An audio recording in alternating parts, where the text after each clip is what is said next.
Greetings, weather students. First of all, let me thank Mrs. S. Derringer, whoever you are. I found this PowerPoint online and have slightly modified it, but for the most part it was great, so I'm just going to use this for this lesson. So, tune in. The atmosphere around us is made up of air, and air has mass. Right now it's pushing down on our bodies at about 15 pounds per square inch. So what is air? People generally believe that air is composed or made mostly of oxygen. In fact, they frequently use the terms air and oxygen interchangeably. This is a misconception, meaning it is wrong. The content of oxygen in the air is relatively small when compared to the gas nitrogen. When you take a breath, you're breathing in mostly nitrogen, some oxygen, and a little bit of other stuff. So to break it down, compare it to a dollar. If you had a dollar, 78 cents of that dollar would be nitrogen, only 21 cents would be oxygen, and 1 penny left over would be the carbon dioxide and water vapor and some other stuff floating around the air.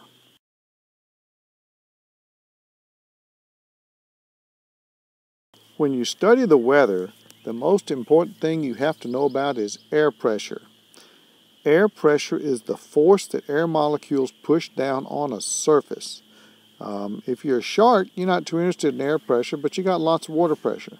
But we humans and everything else that walks around on the surface of the earth, air pressure is all around us.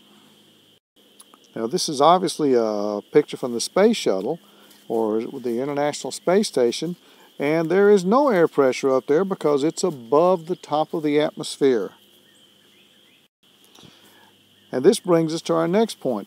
Air pressure is not the same everywhere on Earth. There are three main things that affect air pressure. One of them is humidity, one is temperature, and one is altitude. Altitude is how high above the surface of the Earth you are.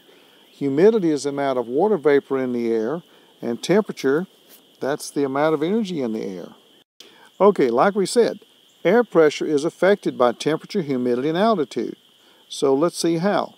Air pressure will decrease or get lower when the temperature, when the humidity, or when the altitude increases. So if we get a higher temperature, if we get more humidity, or if we go higher above the ground, then our air pressure will get lower. Temperature affects air pressure. Warm air brings lower air pressure because warm air is less dense. If it's less dense, it weighs less, so therefore it has lower pressure. Like we said, as altitude increases, in other words, the higher and higher we go, the lower air pressure is, so air pressure will decrease. The higher the altitude, the lower the air pressure. The people at the bottom of a pyramid, they feel all the weight and pressure of the people on top pressing down on them. The person on the top doesn't feel any weight.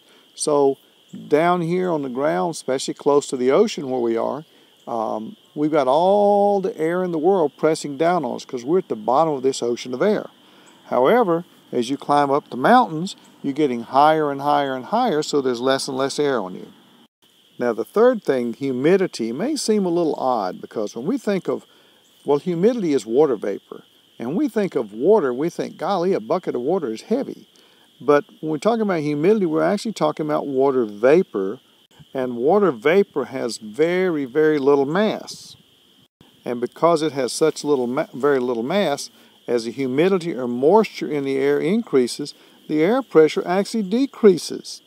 In fact, a hurricane, which has some of the world's lowest air pressure, has probably the most water of any place around in the air. Let's see if we can understand how that can be. In low air pressure, air molecules are moving very fast, and so they have lots of space between the molecules because they're moving around so fast. So low air pressure has got very low density. High air pressure, on the other hand, the air molecules are cold, they're dense, they're very close together, and since they're so close together, there's just not much space between them for water vapor to be able to fit. Now, this was bizarre. This is a true story. A railroad tank car, the workers came to work one morning and it was completely crushed. I mean, look at this thing. And so they thought, what could have happened? Well, what they did was, this shows the mighty power of the air, the atmosphere. The workers got this tank, they washed it out inside with some very, very hot steam. This really, really hot steam made the air inside get really hot and super, super low pressure. The air was, the density was probably almost zero. So then they sealed up the tank. Well, overnight, the air inside, as it cooled off, it took up less space. So it became, there was less and less space between the air molecules because it got denser and denser. So all of a sudden, there was less pressure inside the tank, so the outside atmosphere actually crushed it. The weight of the air destroyed this tank. Isn't that amazing? So let's go over those three facts again. As humidity or water vapor increases, the air pressure will actually decrease. As the altitude increases, again, air pressure decreases. And as temperature increases, air pressure will decrease. On weather maps, low air pressure is usually represented by a capital L, and most of the time it's red. Low air pressure usually brings us precipitation. And as we know from studying the water cycle, precipitation is usually going to be rain, sleet, snow, or hail. But there's going to be some water falling out of the sky. High air pressure, on the other hand, on our weather maps, would be represented by a blue capital H. High air pressure usually brings us clear skies and colder weather. So even in the summertime, when we get a high pressure system, it's usually going to be a little bit cooler, feel a little bit drier, because high air pressure is always associated with cold, dry air. We have to measure air pressure because if air pressure is changing, if it's increasing or decreasing, that indicates that the weather is changing. And the instrument that we use to measure air pressure is a barometer. And there's several kinds of barometers, but a barometer is used to measure air pressure. Okay, this barometer it records the air pressure for up to a week at a time. So this drum rotates very slowly, and this needle would draw a line showing us what the air pressure is. This is a simple glass barometer that uses a liquid inside, and as the air presses down here, if it's high air pressure, it's going to push the water low, but if it's low air pressure, it's going to allow the water level to come up higher. And this is a barometer that a lot of people may have in their homes, just to kind of give them an idea of what the weather is going to be doing.